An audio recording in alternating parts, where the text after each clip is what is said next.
Can we have a reasonable conversation? You guys are going to keep yelling over talking. I'm probably going to... Parents in Vail, Arizona have finally hit their boiling point and let their local school board know that they are as mad as hell and they aren't going to take it anymore. You might have seen this on the news already, but there's much more to this story and it goes way beyond this local school. And the vital takeaway is that this is only one example of where the public school system is turning into nothing but indoctrination centers that are completely failing our kids. And why it's time for parents who care about freedom and liberty and who care about their kids growing up into adults who are able to think for themselves need to fight back now more than ever. Welcome back to Renegade News. If you haven't already, smash that like and subscribe button and let's get right into it. Even though Arizona has lifted mask mandates on schools, individual districts are still allowed to set their own rules. And the Vail School District has unilaterally decided that they're going to continue forcing kids to force filtered air through dirty cloth masks all day. And the rules are making many of the parents see red. Fires that had already been brewing for some time ignited when members of the local school in Vail canceled a school board meeting minutes before it was scheduled to start, citing safety concerns. This justifiably left several parents frustrated that couldn't have their voices heard. And while some of the parents did manage to talk with the school board members in private, others in attendance voted to kick out the existing school board and elect a new one on the spot. The new school board immediately voted to remove the school board's mask mandates. Agenda. New board members. How many do we need? 4. Is there 4 or 5? One cannot be recalled yet. 3. Well, I hear they've all resigned. I tell you what, I will freaking do whatever position you want me to do. Okay, I have 2. I'll do it. Anyone want to nominate someone for school board? I nominate Bill. Okay, we have one right here. Everybody recognize? What's your name? What's your name? Bill Liebig. Bill Liebig has been nominated. Who seconds it? I second it. But these mask mandates should come as no surprise to anybody who's been watching the school system descend into a totalitarian wasteland that consistently pushes only one narrative over and over for years. And Vail is far from the only district where the powerful teachers' unions are dictating health as well as every other policy that you can imagine.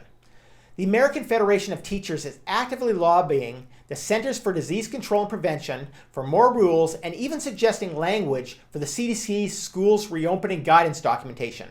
According to the New York Post, the lobbying paid off in at least 2 instances. Suggestions offered by the union were adopted nearly verbatim into the final text of the CDC document. They are also pushing hard for mandatory masks for students everywhere, even though they are unwilling or unable to present any science supporting those decisions, and that transmission through the schools is proven as extremely low. Back in February, when CNN news anchor Jake Tapper asked CDC Director Dr. Rochelle Walensky, "Can you point to any scientific reason for students in the United States not to return to in-person classes tomorrow?" She didn't answer the question, but instead she deflected to, "We also know that mask breaching is among the reasons that we have transmission within schools when it happens.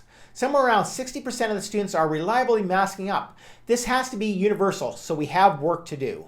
But what's the science? Because you have said there's, I mean, not just you, but Dr. Fauci, others have been saying for months that the schools should be open as long as there's masking and cleansing and social distancing, everything that we talked about. If a school's doing that, I understand if there's a mask violation, that's a problem.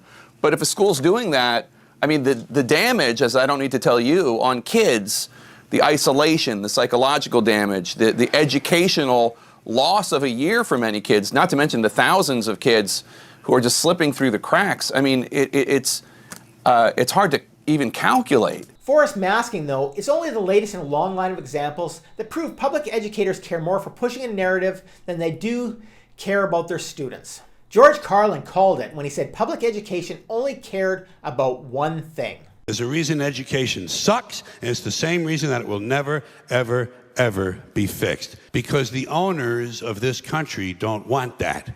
I'm talking about the real owners now. The big wealthy business interests that control things and make all the important decisions. They don't want a population of citizens capable of critical thinking. And that's why they spend more time pushing radical political agendas like critical race theory than they do on critical thought.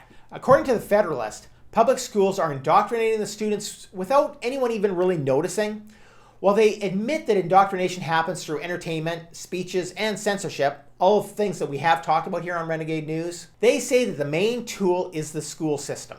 They say that teachers have a captive audience of malleable young minds for several years. They may not have figured out how to make students smart or productive, but they can at least make them submissive and obedient. According to the Federalist, indoctrination involves pushing a certain opinion. It is also much more. It is the comprehensive effort of passively disseminating a particular viewpoint. They also said that the only real solution to indoctrination is good teachers, including parents, mentors, and other knowledgeable adults. I'll talk about those more in a moment. But here are a few examples of what we're dealing with. On April 18th, the Department of Education proposed 2 priorities for their history and civics education programs. According to regulations.gov, they aim to support the development of culturally responsive teaching and learning and the promotion of information literacy skills in grants under these programs. In more layman's terms, they mean to present grants specific to teaching critical race theory. Examples of the types of grants are Bill S1192, proposed by the Idaho Association for the Education of Young Children. Under that grant, $6 million will be stolen from taxpayers for books like A is for Activist, Anti-Racist Baby, and Not My Idea, a book about whiteness. Another example of school indoctrination includes the conversation of gun control issues. According to Town Hall, the schools are teaching kids to use their bodies, not their minds, to affect politics. They've been supporting kids walking out of school to protest the ambiguous term of gun violence without giving them the tools to understand what they are even fighting for. Town Hall said that these kids are being taught that using their bodies in protest, as opposed to using their minds in intellectual discourse, is smarter. Teachers are encouraging kids to walk out of class in lieu of studying the psychological causes of the shootings, our legal processes, and the American government. The gun ban position is very appealing to these kids because it sounds so simple on its face. No gun, no shoot. Problem solved. According to David Horowitz, our schools have become war zones of leftist thought, and they are using the teachers' unions, teacher training schools, and textbook publishing industry to indoctrinate kids as young as kindergarten in correct thought. Correct thought includes white racism, gender fluidity, and the evils of Islamophobia. A few recent examples they've given include a teacher in a Virginia high school who was fired for refusing to use male pronouns for a biologically female student who identifies as transgender.